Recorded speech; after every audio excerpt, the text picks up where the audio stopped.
Hey YouTube, what's up? Dr. T here, and welcome to the Altcoin Express and my hometown of St. Petersburg, Florida. So, in this section, we will deal with all things pertaining to artificial intelligence, otherwise known as AI. For those of you who are new to my channel, I'm a self-taught student of computer science specializing in artificial intelligence and Python coding and what will be deep reinforcement learning as the final objective of interest. Having completed the basics understanding of reinforcement learning via the Grid World project, which can be found in the course CS 188 from Berkeley, an introduction into artificial intelligence, and the Grid World project was completed adequately from the coding perspective. And here is the final presentation where it gets presented. So I'm moving on to a new project which I'm calling Sensor World, which will involve a robot with sensors, basically on the same grid as Grid World, but into which we will hopefully introduce neural networks and generate our first deep reinforcement learning algorithm. And this was started the other day, and it is in here. Each of these posts will have the code in it. I will go through the code step by step, and it will be posted on my GitHub for you to use later, and I hope that it's useful to you. With that said, let's move over to the coding environment.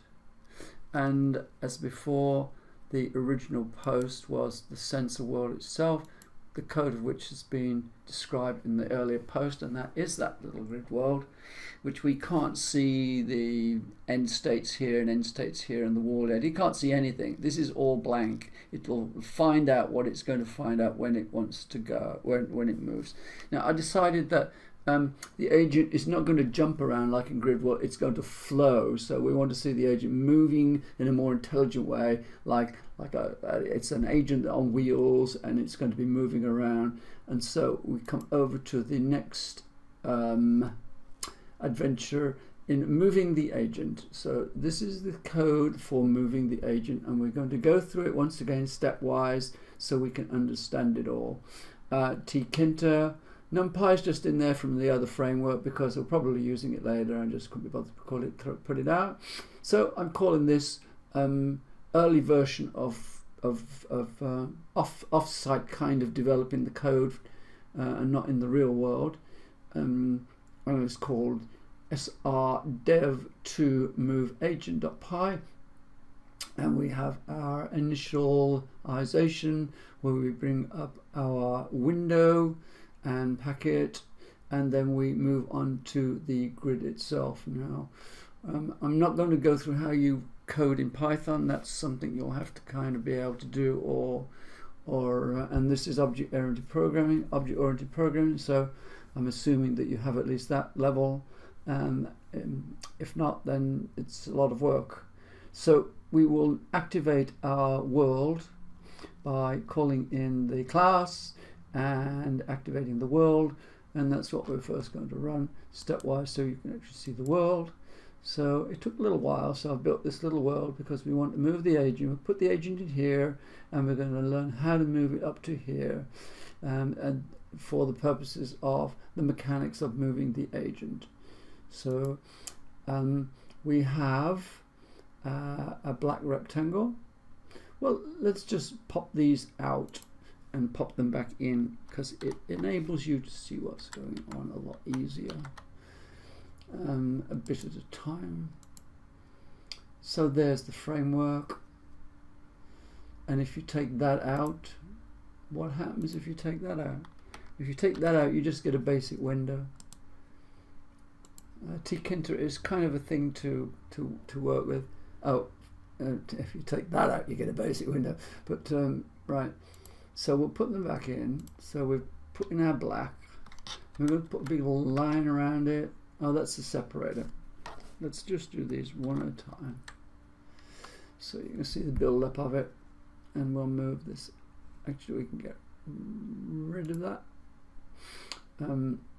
Now this line has a thickness, so it's given an indentation at the beginning.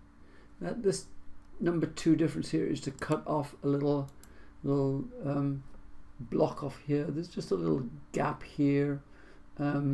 So here's our line around our grid world, and we can put the other one in, get our separator for the two different states in this little environment. So we have to enable the run of this, so we self-run main loop. We don't need to have this in here after that, it's just for looking at this, so we need to take that out. Now we're going to come along and put the sensor robot in there. So the sensor robot is the same as in the other one, and it's just put at the bottom of the grid, and this time we've named all of the sensors because they need to be moved. And this is the position of where the agent's going to be. This is just the agent itself, where it's going to move up to, and we're going to use these numbers as a means of moving it. So we can have a look at the sensor robot in here. We'll activate that, and we'll go and activate the sensor robot down here. So we'll get rid of that. I haven't done it yet, but I will put this data up on my GitHub, and it will be at the bottom of this post, so you can go and get the data. So we'll activate the agent, and now we can see the agent move back up here. So we can see our agent in our world now at the bottom. Quite happy. It's not activated yet, it's not doing anything, it can't see anything. In the real world it can't see anything.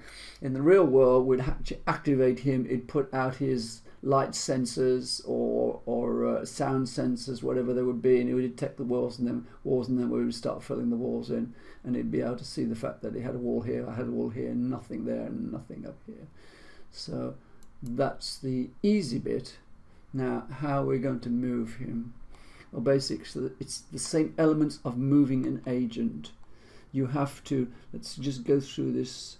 You have to apply the move function, which basically is where's the agent? Let's just do it on the agent. All right.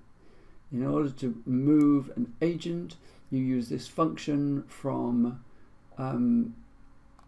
what we've called up here. Frame is our world, so you have to self.frame and then move. That's the move function.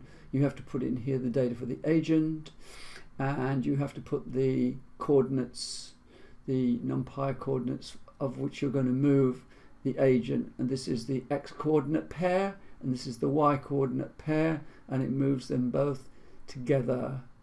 So we have a little function here which tells us to move that by 0 and 1 for the agent. It's the same for the sensors. I just have kind of separated them out so that we're a little bit more clear. And of course we've got the names of the sensors here, so we have to put this in first. We give our movement functions, and then we put our sensors in. That's preemptive of explaining this, so you've got some idea of where we're going. So let's start off right at the beginning, and I'm calling this smooth transition. We call in the robot first of all, sensor robot, and sensor robot will bring in the world, and it'll bring in the robot in its start position. And we don't need that in there, so we'll take that out because we'll probably get an error. And I'm just going to follow the agent's data because we're not interested in the sensors, and we're going to print out the initial. The start sum is the sum of these two vector data points here, which is the initial positioning on the grid, and the final positioning on the grid is these two in this position here that we're moving it to. So if we sum those both up, we get 370 and 150, and I'm running a while loop which will deprecate this value until it reaches this. So first of all, we're going to look at the agent. It's going to loop through this function, and it's going to move these every time it loops through based on that designation. We want to see what the chords are, so self-frame.chords for the agent gives you the chords. We're printing the chords out. We're updating the frame. I'm not sure we need to do that. We can check that out. And some start by 2. I know we can use the more advanced version of that, but we'll just put it in long term at the moment. So that will change this value by 2 every cycle, and when this value here is no longer greater than that, either equal, it will then end. And that is the end of the loop, and then we'll self-run it, and that's the whole of the loop for moving the agent. So without further ado, we'll get to the magic bit, and this will be a totally different thing bringing into the real world, but one has to develop things on the side bit at a time. So we do a da-da-da, hopefully, and we'll see the agent moving. One other thing before I do that. I've set 2 time frames here. This is a faster one, that's a slower one. So I'll run them both so you can see the relative difference.